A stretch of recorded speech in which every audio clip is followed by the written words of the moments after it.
Whether you grow with organics or synthetics, using these 3 organic additives will change your grow for the better. Come on, let's get into it. But before we do, today's video is brought to you by Real Growers Recharge. If you want stronger, healthier plants, if you want bigger roots for better fruits, you gotta check out Real Growers Recharge. It's like an instant compost tea that holds more nutrients at your root zone, breaks those nutrients down, and makes them more plant available, getting more of your nutrients into your plants. Find out more about Recharge over at realgrowers.com. And while you're there, use coupon code Scotty420 to get 20% off your first order. Now let's get back to the show. Come on, Hasi, you ready? Yeah, man. Before we get into this, all of these additives that we're going to be talking about, Sure. they're all organic, so they're safe for organic growing, but you say you use them in your synthetic grow as well? You can. I've gotten really lazy. I'm experimenting with just using Grow Dots and Recharge, but I've been growing for 30 years. I've used all these, and they definitely do something. They definitely bring a little je ne sais quoi. All right, so safe for organic growing, but Sure. also improve your grow if you're growing synthetic. Absolutely safe for both. These are organic products, but they translate over or transfer over to synthetic growing and give noticeable results. Okay, you've got me interested. Let's talk about the 3 organic additives that you can use for both organic or synthetic growing. And let's start with this first one, because this one kind of threw me for a loop. I didn't even know that you could do this. Oh, yeah, earthworm castings. Okay. Earthworm castings are awesome. It's earthworms. What do? They eat dirt. They'll eat bugs, whatever they're eating. They're digesting it in their, I guess, stomachs. I don't know what they call it, what an earthworm stomach is called. And then they excrete it out, and it's filled with microbes. As that breaks down, it becomes, that's earthworm poop, I guess. And then as it breaks down, they call it castings. And so it's loaded with microbes. It's loaded with humic and fulvic and amino acids. And when we talk about those, the humic and fulvics have a bunch of surface area, and they're just filled with craters. There's these molecules. Humic's a lot bigger than fulvic, but they're able to hold a whole bunch of nutrient. They have a whole bunch of those exchange sites, so they're able to hold on to all those nutrients that we need. So that's why organics, they say, is really hard to flush out. Well, we're taking some of those components and we are putting them into our synthetic soils. So it's earthworm poop, basically? It's composted earthworm poop. Yeah. And you do have to watch out. First off, these are loaded with microbes too. That's a huge advantage. What got me to Recharge and soil microbes was trying earthworm castings, just an inch on the top of my pots, watered it in. I'm like, whoa, what's going on here? And it was microbes and the humic substances in there that were increasing the nutrient availability and then the cation exchange capacity, the amount of nutrient that the soil can hold. And what does that end up doing for your plants? It makes super healthy plants. It does remind me of adding Recharge to the plants, because Recharge is microbes and humic substances as well. But I'm watering it virtually right now. But it just the same thing. It increases overall health, makes it easier for the plant to uptake nutrients. Those nutrients stay chelated and they stay in a plant available form. So yeah, it's good stuff. Okay, and you've told me that you had actually bad experiences with earthworm castings before. Can we talk about that? Yeah, you can get these. There's some homemade earthworm castings you can do, just like homemade compost. That you can buy castings from all over the place, and I've gone and seen them. I've seen them not totally decomposed before. I've seen them with just, this is earthworm poop, basically. So fungus gnats, usually nothing worse than fungus gnats that I've gotten from earthworm castings. But yeah, it definitely comes with some fungus gnat larvae sometimes. So just remember, it's a living compost. And one more thing with castings is make sure to get good quality castings.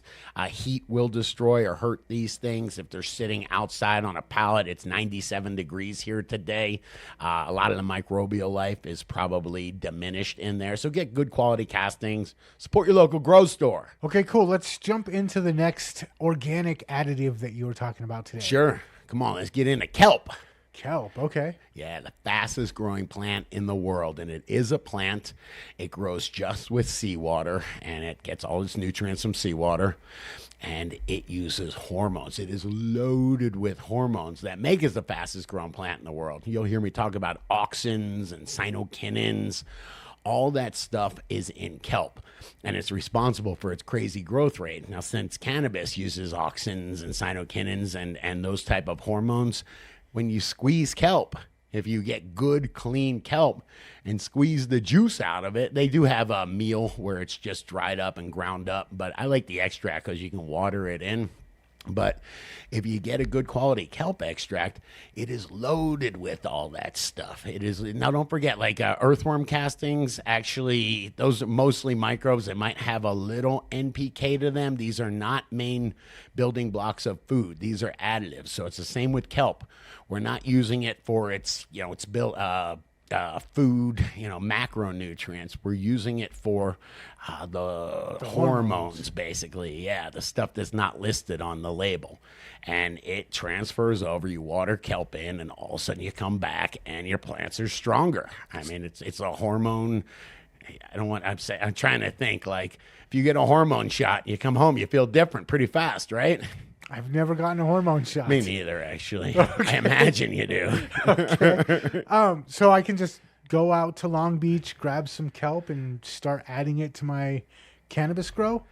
I mean, theoretically, yes. No, you don't want to do that, though, because the warmer the water, the easier it is for kelp to absorb everything. It's a dynamic accumulator, good and bad. So all that crap that we have in our water, it's so sad to say, but on our coastlines, you don't want to get that stuff in there. What do they call them? The PFASs and the microplastics and all that crap. You don't want kelp to be around that stuff.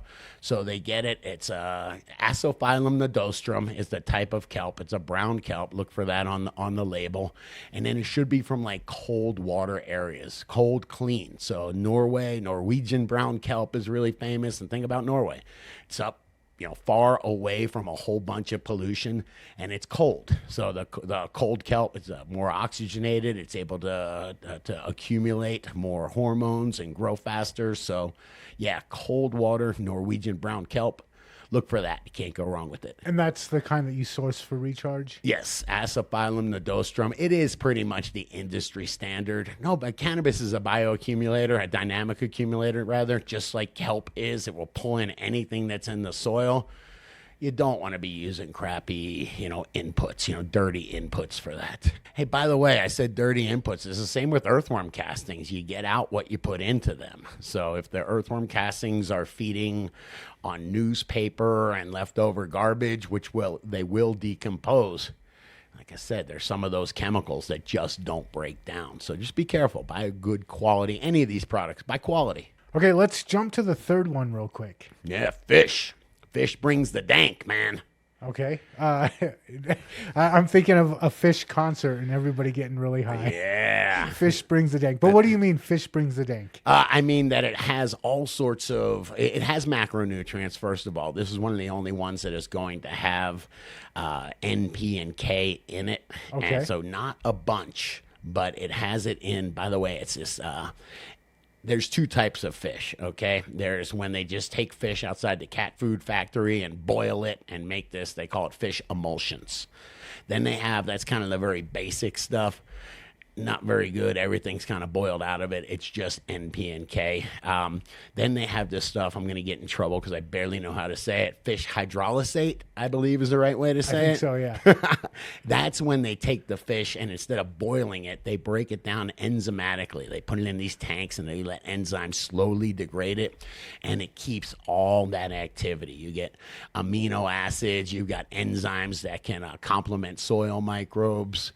I'm trying to think what else is in there, but it's really good stuff, and it will change the terpene profile of your plants. I've seen it. So it feeds the plants and it feeds the microbial activity in your soil? It absolutely does, and then it brings other things. We were talking about how kelp brings hormones to the mix. Mm-hmm. This does as well. Fish brings a hormone up that stimulates jasmonic acid. You remember we were talking about that, I think, with the bloom boosters, mm-hmm. But jasmonic acid is one of those things that helps terpene synthesis. So by adding these, the high quality, the fish hydrolysate, I think that's the science behind when I use this stuff. I get danker bud. Okay, so dank or bud, what is that? If I'm adding this in, what does that actually translate into? More terpenes. We talk about that jasmonic acid stimulating terpene synthesis. Gotcha. So That's got to be it. This is a way to increase the jasmonic acid as well as all of the other benefits that it brings. Yes, absolutely. Works great. Give it a try. And like I said in the beginning of the video, all these are organic components, so they're safe to add to your organic mix, but they also work great with synthetic. So that's why I thought it was really important to bring them up. But what about you? Do you use any of these components in your organic grow? Do you grow synthetically? Do you do a hybrid synganic approach? And if so, what components do you use? Let us know in the comments. And come on, if you like this video, hit that like button. Hit that subscribe button. Share this video with another grower you know. And check out the other couple videos YouTube's recommending. We think you'll dig them.